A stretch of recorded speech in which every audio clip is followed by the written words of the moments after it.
Shalom, soyez puissamment bénis, bien-aimés. Que Dieu vous bénisse abondamment dans le nom du Seigneur Jésus-Christ de Nazareth.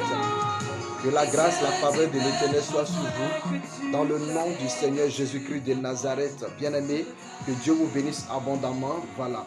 J'ai décidé de faire cette vidéo, bien-aimés, pour exhorter un tant soit peu les frères et les sœurs bien-aimés. Que Dieu vous bénisse. Et à toi qui suis cette vidéo maintenant, je prie pour toi maintenant pendant que tu m'écoutes. Oui, Seigneur, je veux prier, te bénir, te dire merci pour la vie de cette personne et pour tout ce que tu as fait pour elle, éternel mon Dieu, depuis le début de l'année jusqu'à maintenant, Seigneur. Oh Dieu d'Abraham, même si cette personne a traversé des difficultés, mais déjà la vie que tu lui donnes, le souffle de vie, éternel Dieu Tout-Puissant, Père, oh Dieu d'Abraham, tu mérites la reconnaissance, éternel Dieu Tout-Puissant. Merci Dieu Tout-Puissant, Seigneur Jésus-Christ de Nazareth, pour tous ces bienfaits dans sa vie, éternel mon Dieu. Merci, Roi des Rois, au nom de Jésus-Christ de Nazareth que j'ai prié. Amen. Bien-aimé, que Dieu vous bénisse. Voilà, comme vous voyez, je fais cette vidéo pour parler un peu de l'importance de l'action de grâce ou le sacrifice annuel. Voilà, l'importance de l'action de grâce ou le sacrifice annuel. Bien-aimé, c'est vraiment important. C'est vraiment important. Et là, nous sommes à la fin de l'année et c'est l'heure des bilans. Permettez-moi d'arrêter la musique. Merci, merci beaucoup. Merci pour cette belle musique. Voilà. Et donc, nous sommes, comme je le disais, à la fin de l'année et c'est l'heure des bilans.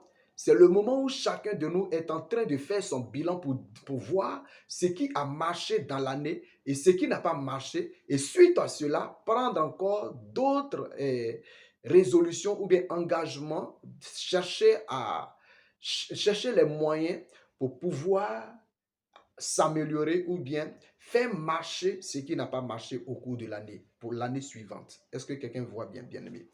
Que Dieu vous bénisse encore.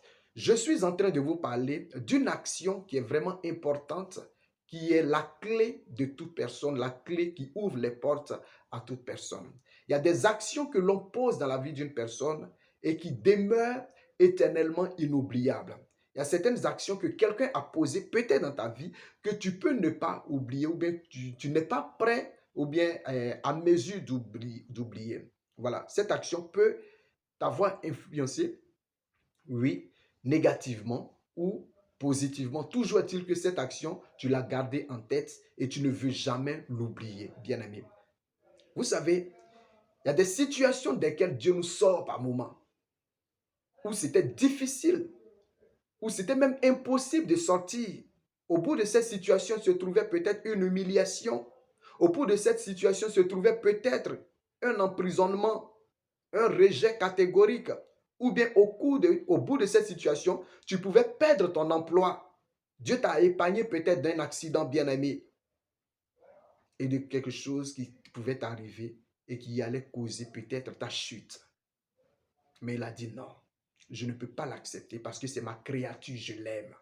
Je ne peux pas l'oublier dans cette situation. Alors, Dieu pose une action, ou bien par miracle, il vient t'ouvrir les portes, ou bien te sortir de cette situation dans laquelle tu pouvais périr. Bien-aimé, lorsque tu te lèves, il faut lui rendre gloire. L'action dont nous allons parler, bien-aimé, il s'agit tout simplement de l'action de grâce. Qu'est-ce que l'action de grâce? Quelle est la définition de l'action de grâce? Pourquoi l'action de grâce est-elle importante? Pourquoi nous devons poser des actions de grâce dans notre vie? Qu'est-ce que l'action de grâce?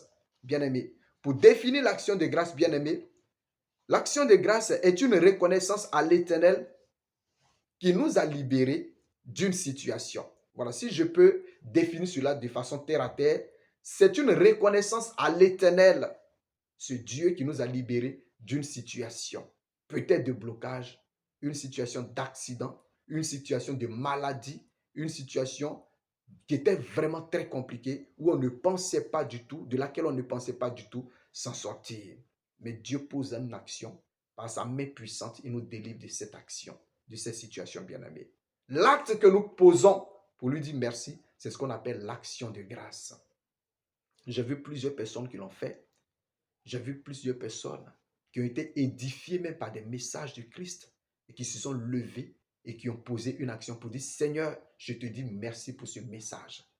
J'ai vu des personnes que l'Éternel a guéri, l'Éternel a délivré d'une situation et qui sont venus poser une action pour dire, Seigneur, je te dis merci parce que c'est toi qui m'as délivré de cette situation.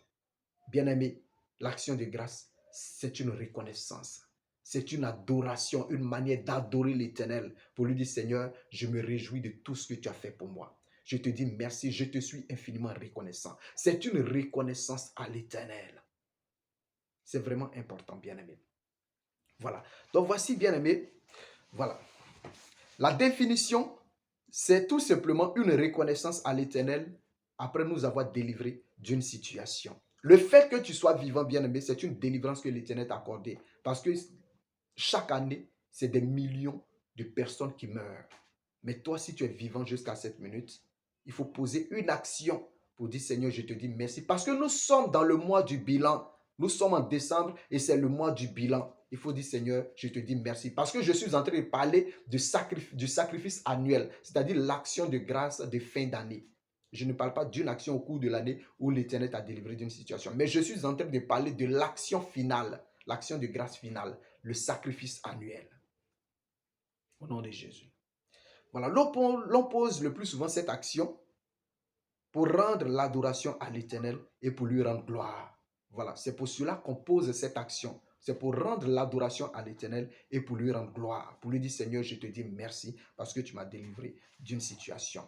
Le sacrifice, comme je l'ai dit, le sacrifice annuel, bien aimé, c'est un acte que l'on pose en offrant un objet, par exemple, un animal, une chose quelconque désormais déclarée sacrée, désormais déclaré sacré, dont le seul but est d'entrer en contact avec une divinité. Donc, je reprends la définition, bien aimé. Voilà, c'est un acte que l'on pose en offrant un objet, c'est-à-dire il faut donner quelque chose, c'est ce qu'on appelle le sacrifice. C'est ce qu'on appelle le sacrifice. Le sacrifice demande toujours qu'on donne quelque chose. Voilà. Donc, c'est un acte que l'on pose en offrant un objet, un animal, une chose quelconque déclarée désormais sacrée, dont le seul but est d'entrer en contact avec une divinité. C'est cela le sacrifice, bien-aimé. C'est un abandon, selon le dictionnaire Larousse, bien-aimé, c'est un abandon volontaire de quelque chose, privation que l'on s'impose ou qu'on accepte pour l'amour de Dieu ou d'une personne ou en considération de quelque chose. Voilà. Donc, c'est un abandon volontaire de quelque chose, une privation que l'on s'impose ou qu'on accepte pour l'amour de Dieu ou d'une personne ou en considération de quelque chose. Notez très bien, pour l'amour de Dieu. Nous allons voir l'histoire avec Élie et le prophète, et du moins le prophète Élie et la veuve de Sarepta, dans le livre de 1 roi, oui. Élie et la veuve de Sarepta. Bien-aimé, que Dieu vous bénisse à tous ceux qui sont dans la révélation. Vous savez, vous êtes des instruments pour faire avancer l'œuvre de Dieu. Donc, si vous arrêtez de poser des actions de grâce dans la maison de Dieu, c'est comme si vous ne voulez plus que l'œuvre de Dieu avance. Et c'est pourquoi toutes les fois que nous sommes en train de prier dans la maison de Dieu, utilisant votre participation, ce que vous avez donné, bien-aimé, Dieu ne fera que vous ouvrir les fenêtres, les portes de la grâce, les portes de la bénédiction. C'est pourquoi ne cessez pas, n'arrêtez pas, bien-aimés, de faire ce que vous faites. C'est vous qui faites avancer l'œuvre de Dieu. C'est grâce à vous que l'œuvre de Dieu avance, bien-aimés. Et si vous arrêtez cela maintenant, bien-aimés, c'est comme vous arrêtez, vous freinez l'œuvre de Dieu. Elle ne peut plus se multiplier parce que quelque part, nous avons aussi besoin de moyens financiers pour pouvoir avancer l'œuvre de Dieu, bien-aimés. D'aucuns diront non, vous avez reçu gratuitement, le donner gratuitement. Bien aimé, c'est vrai. Mais l'appareil même que nous utilisons pour faire la communication, c'est avec l'argent qu'on peut l'acheter. La connexion, c'est l'argent, bien aimé. Donc tout est à base d'argent aujourd'hui, bien aimé. C'est vrai, je ne nie pas ce verset qui dit, vous avez reçu gratuitement, donnez gratuitement. Mais une action demande toujours un geste. Quand on dit une action, ça demande toujours un geste. Voilà. Donc, nous allons voir, dans la définition du sacrifice, on a dit, c'est un abandon volontaire de quelque chose, une privation que l'on s'impose ou qu'on accepte pour l'amour de Dieu. Bien aimé. Donc, regardez, un roi, nous allons partir avec un roi, vous allez voir. Qu'est-ce que la Bible nous dit? La veuve de Sarepta.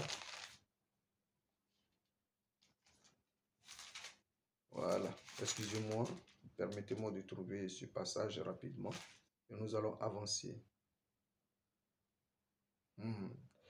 Voilà, on va commencer à partir du verset, le chapitre 17 à partir du verset 1. Voilà, pour que vous compreniez très bien. Voilà. Élie le Tishbite, l'un des habitants de Galad, dit à Akab, l'Éternel est vivant, le Dieu d'Israël, dont je suis le serviteur. Il n'y aura ces années-ci ni rosée ni pluie, sinon à ma parole. Alors Élie décide de fermer le ciel à cause de Akab qui avait conduit le peuple à désobéir Dieu, qui avait conduit le peuple à se prosterner devant les Baals, devant ces dieux étrangers qu'il avait fait et qui avait égaré le peuple de Dieu. Alors le prophète Élie, qui était caché dans les tentes après que Akab avait tué les prophètes, Élie va sortir de sa cachette et il va venir l'affronter. C'est Élie, c'est lui qui va venir fermer le ciel. Regardez ce qui va se passer. L'Éternel est vivant, le Dieu d'Israël, dont je suis le serviteur. Il n'y aura ces années-ci ni rosée ni pluie, sinon à ma parole. Et la parole de l'Éternel lui fut adressée à... Écoutez, excusez-moi, l'écriture est très petite. On va prendre l'autre Bible. Excusez-moi. Voilà. 1 Roi, chapitre 17. 1 Roi, chapitre 17, verset 1. Voilà. 1 Roi, chapitre 17, voilà.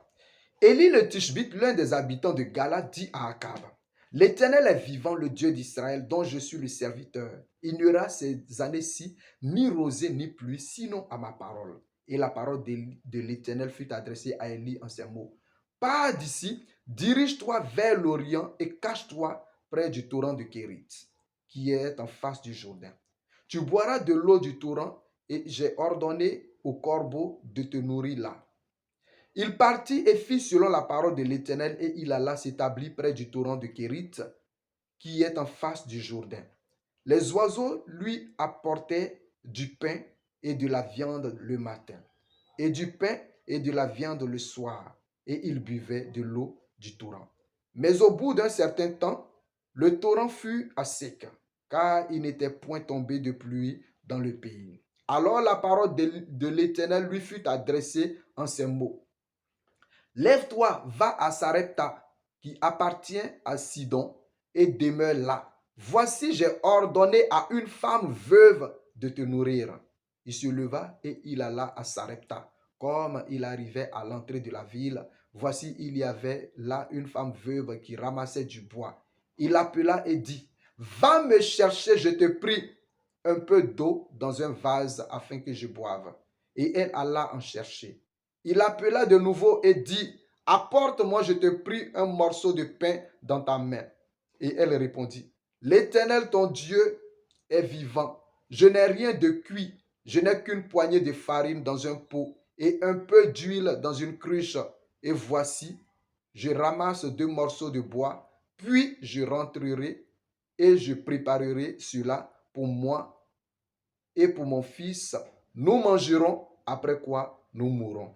Élie lui dit, ne crains point, rentre, fais comme tu as dit. Seulement prépare-moi d'abord avec cela un petit gâteau et tu me l'apporteras. Tu en feras ensuite pour toi et pour ton fils. Car ainsi parle l'Éternel, le Dieu d'Israël. La farine qui est dans le pot ne manquera point et l'huile qui est dans la cruche ne diminuera point, jusqu'au jour où l'Éternel fera tomber de la pluie sur la face du sol. Elle alla et elle fit selon la parole d'Élie. Et pendant longtemps, elle eut de quoi manger, elle et sa famille aussi bien qu'Élie. La farine qui était dans le pot ne manqua point, et l'huile qui était dans la cruche ne diminua point, selon la parole que l'Éternel avait prononcée par Élie. Waouh! Merci Seigneur pour cette puissante révélation. Merci Dieu vivant. Bien-aimés, regardez très bien cette histoire, écoutez-la bien. La Bible nous met en relief 2 personnes. 3, disons. Dieu, Élie, le prophète, et la veuve de Sarepta. Voici Élie qui ferme le ciel. Élie prend la décision de fermer le ciel à cause de Akab, la famine, la sécheresse dans le pays. Mais pendant ce temps, Dieu donne une orientation, une direction à Élie et il lui dit, Élie, va là-bas, à côté du torrent, reste là-bas. J'ai ordonné à des corbeaux de venir te nourrir là, pendant ce temps de sécheresse. Et donc, Élie va se lever et il va aller auprès du torrent. Il va demeurer là. Et tel que l'Éternel lui a dit, les corbeaux, effectivement, vont venir et ils vont le nourrir, ils vont lui donner à manger et à boire. L'eau du torrent va sécher et c'est comme ça, l'Éternel va encore se révéler à Élie et il va lui dire, maintenant quitte le torrent et va à Sarepta, car j'ai déjà ordonné à une femme de te nourrir. Il y a une femme là-bas qui va te recevoir. Bien-aimé, Dieu n'a pas dit à cette femme que oui, j'envoie quelqu'un te nourrir. Mais il avait déjà préparé l'esprit de cette femme, le cœur de cette femme. Cette femme était une femme qui craignait Dieu, qui avait peur de Dieu, qui avait peur d'entendre le nom de Dieu. Alors Élie se lève et entrant dans la ville, effectivement, il va rencontrer cette femme qui était venue ramasser du bois. Il lui dit, lève-toi s'il te plaît, fais-moi à manger, donne-moi d'abord de l'eau à boire. La femme, effectivement, va aller lui apporter de l'eau, il va boire. Et ensuite, il va lui dire maintenant, donne-moi de la nourriture, je vais manger. La femme lui dit, mon Seigneur, comme tu le vois, c'est la sécheresse, c'est la famine. Il n'y a rien ici. Et tout ce qui me reste, c'est le seul poignet de farine qui me reste pour que nous mangions, mon fils et moi. Et après quoi? C'est la mort que nous entendions. Que nous attendons. C'est-à-dire, le seul jour, la nourriture du jour, c'est cette nourriture seulement qui restait dans sa maison. Et après cela, c'était la mort totale. Parce que le ciel était fermé, il n'y avait pas de pluie, donc il n'y avait pas de productivité. Tout ce qu'il faisait, c'était la sécheresse. C'était la famine. Et cette femme, elle avait gardé cela pour manger ce jour, elle et son fils. Mais c'est là que Dieu va envoyer Élie vers elle et lui dire, donne-moi ta nourriture, je vais manger. Prépare-moi d'abord cette nourriture, je vais manger. Ensuite, tu pourras préparer pour toi et ton fils. Cette femme craignant Dieu, effectivement, elle a peut-être saigné, elle a peut-être dit que vraiment, qu'est-ce que je peux faire? Qu'est-ce que je peux faire? Mon fils est là, je suis avec lui. Regardez cette situation dans laquelle je suis. Peut-être si c'est toi, bien-aimé, humainement parlant, tu vas refuser.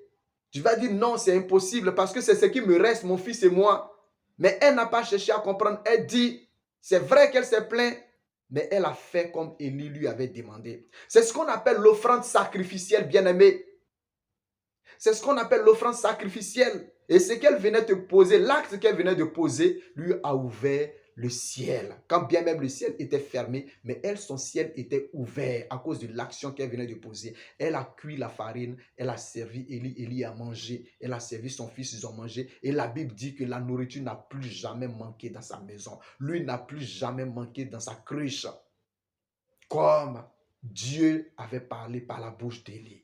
Regardez, bien-aimés, c'est vraiment important de poser des actions. Quand on parle de sacrifice, c'est un acte qu'il faut poser. Ça te déchire le cœur, ça te fait saigner le cœur. Mais on dit à cause de, il faut faire parce que tu dois le faire pour que nous soyons libérés. C'est ce qu'on appelle le sacrifice. Nous sommes à la fin de l'année, bien-aimés.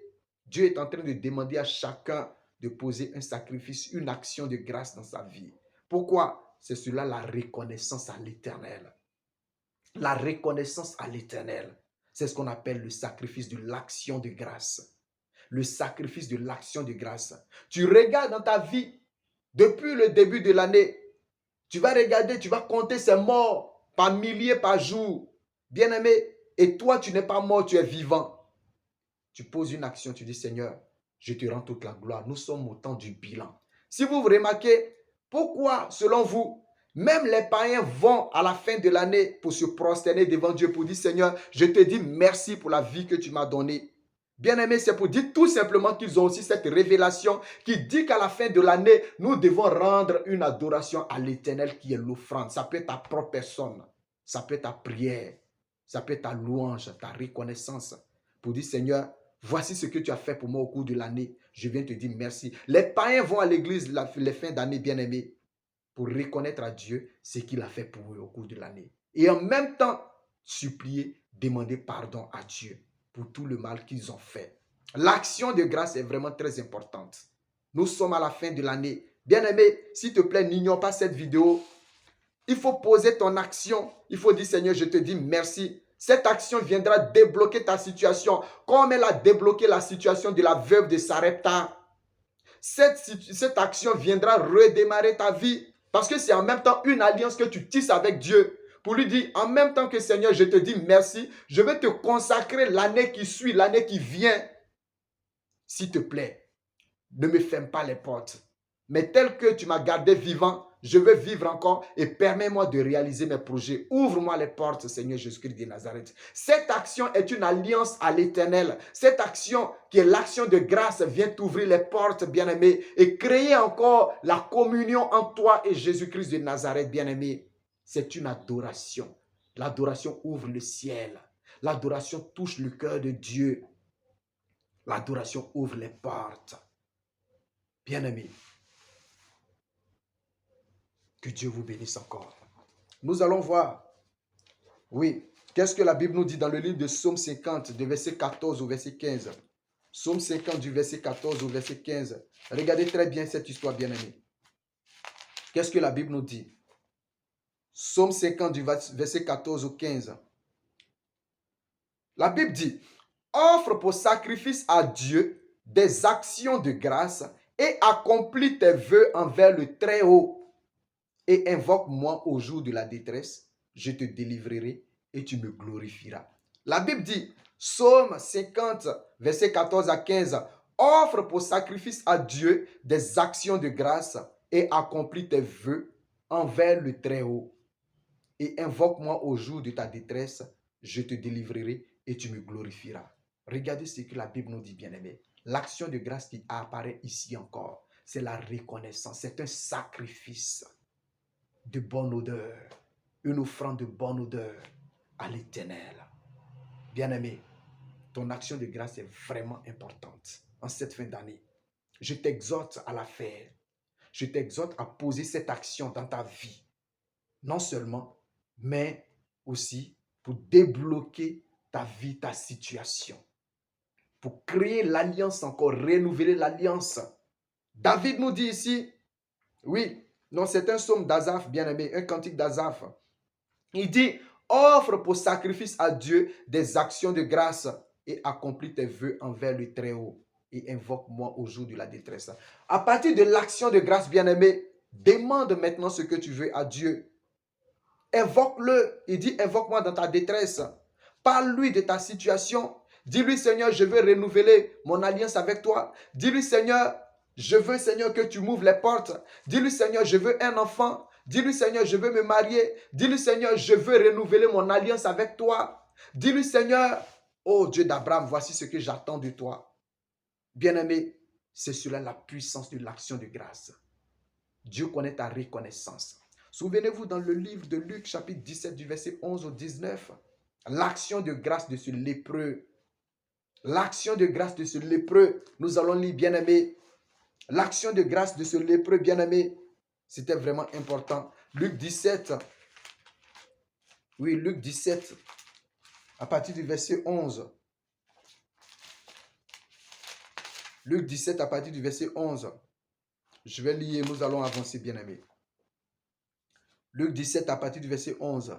La Bible dit, Jésus se rendant à Jérusalem passait entre la Samarie et la Galilée. Comme il entrait dans un village, 10 lépreux vinrent à sa rencontre, se tenant à distance. Ils élevaient la voix et dirent, Jésus, Maître, aie pitié de nous. Dès qu'il les eut vus, il leur dit, allez vous montrer au sacrificateur. Et pendant qu'ils y allaient, il arriva qu'il fut guéri. L'un d'eux, se voyant guéri, revint sur ses pas. Regardez son action de grâce, bien-aimé. La Bible dit, l'un d'eux, se voyant guéri, revint sur ses pas, glorifiant Dieu à haute voix. Glorifiant Dieu à haute voix. Il revint sur ses pas, glorifiant Dieu à haute voix. Il tomba sur sa face aux pieds de Jésus et lui rendit grâce. Waouh, waouh, waouh, waouh. Gloire te soit rendue, Seigneur Jésus-Christ de Nazareth. Merci, Prince de paix. Merci, Dieu Tout-Puissant, Dieu vivant. Nous te bénissons, à toi seul soit la gloire. Un lépreux, quelqu'un qui est considéré comme impur, qui ne doit pas se retrouver dans la foule, qui ne doit pas avoir contact avec ses prochains. Celui-là, il était isolé. Mais la Bible dit que ce jour-là, Jésus se rendait à Jérusalem. Il est passé par la Samarie et la Galilée. Et là, pendant qu'il passait, 10 lépreux vont venir devant lui et vont réclamer la purification. Ils vont dire, Maître, voici, nous avons besoin d'être guéris. Parce que nous savons que c'est toi qui guéris. Alors, Jésus va leur dire, allez vous présenter au sacrificateur. Et la Bible dit, pendant qu'ils y allaient, voici qu'ils vont être purifiés de leur lèpre. L'un d'eux, voyant qu'il était purifié, il était guéri de cette lèpre, il va se retourner et il va venir rendre grâce à Dieu. Il va lui dire, Seigneur, je te dis merci. Il va se mettre à glorifier Dieu, à louer Dieu, à danser. À lui dire, Seigneur, je te dis merci. Regardez son action de grâce.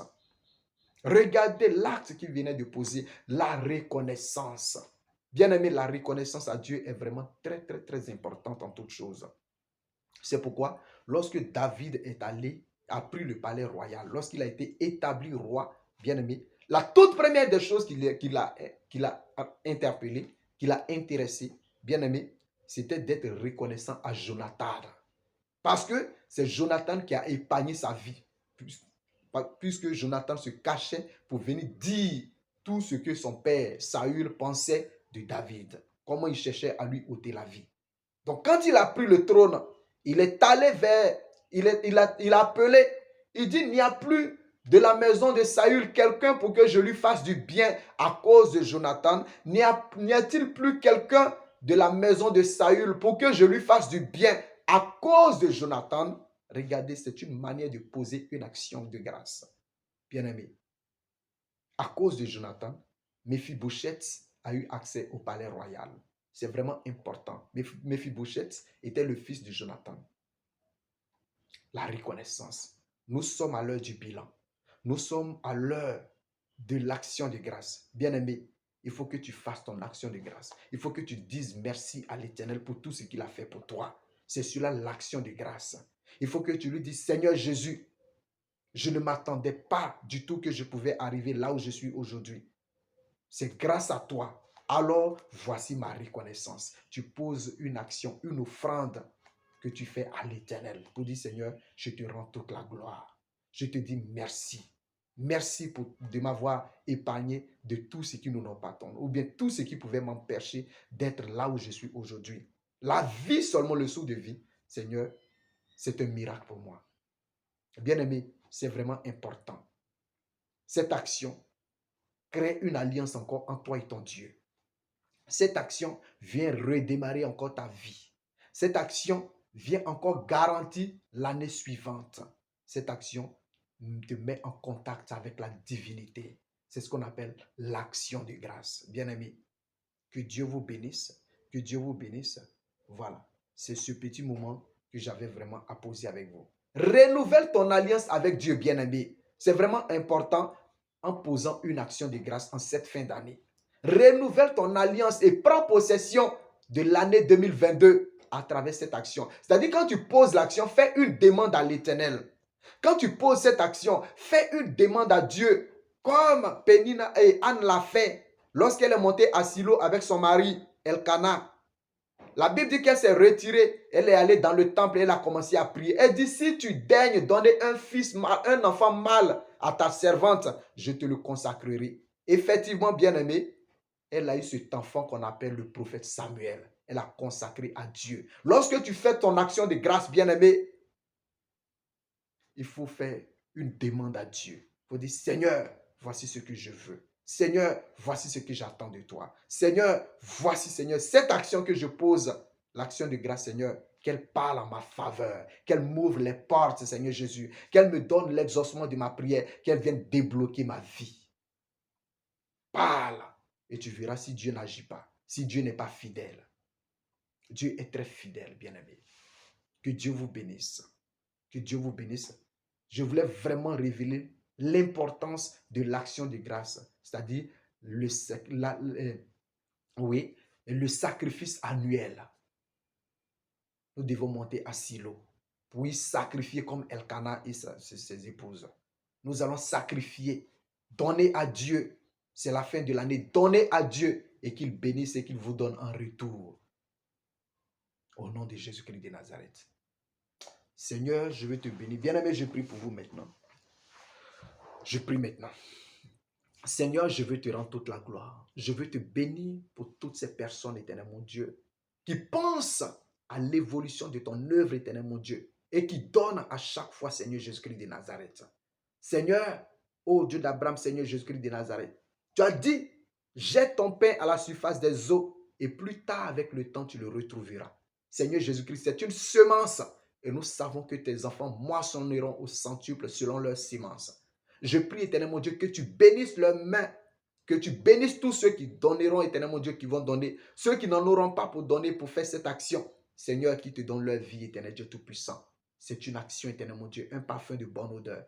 Ô Seigneur Jésus-Christ de Nazareth, je te bénis, éternel Dieu Tout-Puissant, pour la vie de toutes ces personnes. À travers cette action, que tu renouvelles leur alliance avec toi, éternel Dieu Tout-Puissant, et que tu débloques leur vie, et que tu garantisses l'année qui vient, éternel Dieu Tout-Puissant. Je te rends toute la gloire. Je te bénis au nom de Jésus-Christ de Nazareth que j'ai prié. Amen. Bien-aimés, que Dieu vous bénisse abondamment. Que la grâce, la faveur de l'Éternel soit sur vous. C'est ce moment que je voulais partager avec vous. J'aurai l'occasion de faire cela en direct, bien-aimés. Voilà, sur Facebook, sur les réseaux sociaux. Que Dieu vous bénisse. À tous ceux qui recevront cette prière, bien-aimés, s'il vous plaît, partagez-la pour éviter que les gens soient dans l'ignorance. Que Dieu vous bénisse. Je vous l'ai dit qu'il y a des actions bien-aimées dont qu'on ne peut jamais oublier. Des actions qu'on ne peut jamais oublier. Je vous fais une anecdote. Je vous parle un peu de mon cas. J'étais en train de... Je voulais construire l'église de Dieu. Je voulais construire l'église de Dieu. C'est vrai que je suis sur les réseaux sociaux, mais vraiment, j'ai trouvé utile d'avoir une église parce que c'est nécessaire, c'est important. En tout cas, c'est une obligation. Alors, j'ai commencé à parler sur la toile. Seigneur Jésus, vraiment, j'ai besoin que tu m'apportes des personnes pour m'aider à construire ton église. Je faisais les demandes d'aide. Je parlais sur la toile. Vraiment, aidez-moi à construire l'église de Dieu. Soutenez-moi financièrement, matériellement.